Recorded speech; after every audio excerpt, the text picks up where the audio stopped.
नमस्कार, बहुत स्वागत आप सभी का। जी मध्य प्रदेश छत्तीसगढ़ देख रहे हैं आप और आपके साथ मैं हूं कीर्ति दीक्षित। बीजेपी की फायर ब्रांड नेता उमा भारती लोधी समाज को लेकर दिए गए बयान पर कायम है। उन्होंने कहा कि बयान के खंडन करने की जरूरत नहीं है क्योंकि उन्होंने ऐसा ही बोला है और इसके साथ ही वर्तमान मंत्रिमंडल में जाति और क्षेत्र के संतुलन को लेकर भी सवाल उठाए और कहा कि वर्तमान मंत्रिमंडल में जाति एवं क्षेत्र का संतुलन बिगड़ा हुआ है। बता दें कि हाल ही में उमा भारती लोधी समाज के एक सम्मेलन में शामिल होने गई थी, जहां उन्होंने सम्मेलन में साफ तौर पर कहा था कि अब वो समाज के लोगों से ये नहीं कहेंगी कि बीजेपी के पक्ष में मतदान करें। साथ ही कहा था कि मतदान से पहले सभी अपने हितों का जरूर ख्याल रखें। तो अपने बयान पर कायम है उमा भारती। उन्होंने बीते दिनों लोधी समाज के एक सम्मेलन में संबोधित करते हुए कहा था कि वो अब समाज के लोगों को बीजेपी के पक्ष में वोट देने के लिए नहीं कहेंगी। हालांकि पार्टी की नेता होने के तौर पर वो जरूर लोगों के बीच जाएंगी और कहेंगी कि वोट दे, लेकिन वोट देने से पहले लोधी समाज को अपने हितों को ध्यान में रखना होगा और उस पर ही जाकर के विचार विमर्श करके वोट देना होगा।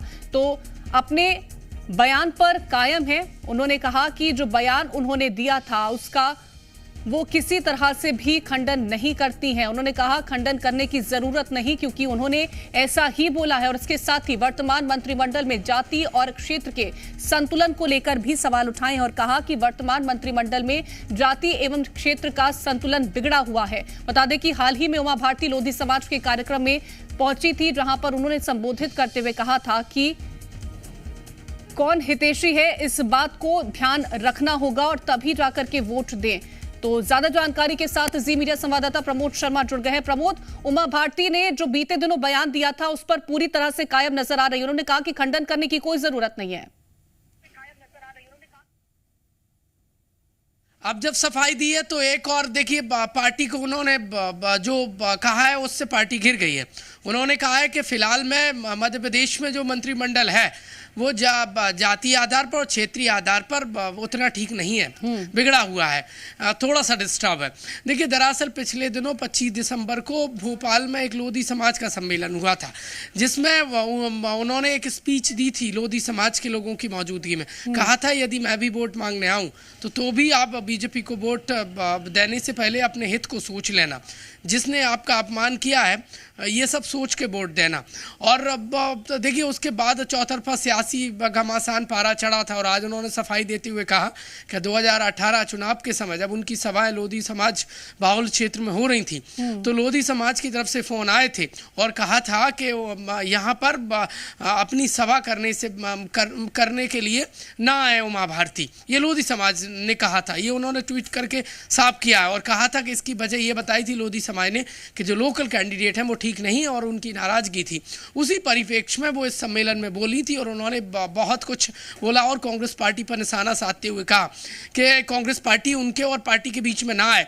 देखिए, कुल मिलाकर आज जब सफाई दी है तो उससे भी पार्टी की मुश्किलात बढ़ गई है और एक बात उन्होंने साफ कह दी है कि फिलहाल का जो मंत्रिमंडल है वो जातीय एवं क्षेत्रीय आधार पर उतना संतुलन नहीं है जितनी दरकार है। और एक सफाई देते हुए दूसरा सियासी बखेड़ा वो इस वक्त खड़ा कर गई है। उमा भारती के इस बयान से अब फिर से सियासी घमासान खड़ा होगा, क्योंकि मध्य प्रदेश में जो लोधी समाज है वो देखिए अपना नेता उमा भारती को मानती है और उमा भारती ही वह नेता हैं जिन्होंने कांग्रेस पार्टी की सरकार को उखाड़ फेंका था और बीजेपी का सत्ता का जो बनवास था वो खत्म कराकर सत्ता में वापसी कराई थी। और अब वो यदि एक समाज के बीच में, लोधी समाज के बीच में कह रही हैं कि आप बात नहीं है बीजेपी को वोट देने के लिए, इतनी और इस कदर नाराजगी, आखिरकार इसके पीछे की क्या वजह हो सकती है? सिर्फ एक वजह तो नहीं मानी जा सकती कि इतनी ज्यादा नाराजगी फिलहाल के लिए उमा भारती में हो, क्योंकि उन्होंने बीते दिनों जिस तरह का बयान दिया उसके बाद उन्होंने आज जो खंडन करने से भी इनकार कर दिया। क्या वो वजह है जिसके चलते इतनी ज्यादा नाराजगी? देखिए, सब कुछ पानी की तरह साफ है। उमा भारती को अपनी ही सरकार प्रदेश में होने के बावजूद अभियान चलाने पड़ रहे हैं। बार बार वो ट्वीट करती हैं, बार बार उनके अभियान बदले जाते हैं, लेकिन उनकी जो मांगें होती हैं वो पूरी नहीं होती हैं। हाथों के बाहर उन्हें धरना देना पड़ते हैं, कई बार पत्थर फेंकने पड़ते हैं। इसका मतलब साफ है उनकी जो मांग है वो पूरी नहीं हो रही है और यही उनकी नाराजगी की वजह है। देखिए, कई जगह वो कई बार उन्होंने मुख्यमंत्री को भी कोर्ट किया, लेकिन उनकी जब मांगें पूरी नहीं होती हैं तो वो मैदान में उतर जाती हैं और मुश्किलात बढ़ती हैं उनकी अपनी सरकार की। मध्य प्रदेश में जब उनकी सरकार है तो उनकी सुनवाई इसके बावजूद भी ना होना और उनका मैदान में उतर जाना बताता है कि जितना उन्हें तवज्जो मिलना चाहिए थी उतनी नहीं मिल पा रही है। बीजेपी की बड़ी सीनियर नेता है और उमा भारती वो फेस हैं जिन्होंने मध्य प्रदेश में बीजेपी को वापसी कराई है।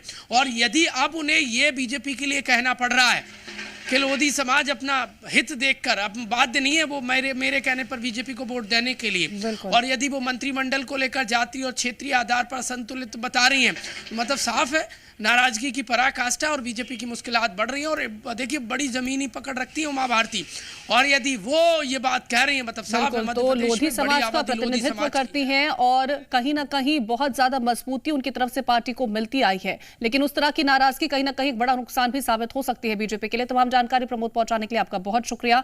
और अब आपको वो बयान दिखाते हैं जो कि उमा भारती की तरफ से दिया गया था। जो आपका सम्मान करेगा, जो आपका अपमान करेगा, इसका आपको ध्यान रखना है। किसने आपका सम्मान रखा, किसने आपका अपमान रखा। मैं आऊंगी, मैं अपनी पार्टी के मंच पे आऊंगी, मैं लोगों का वोट मांगूंगी।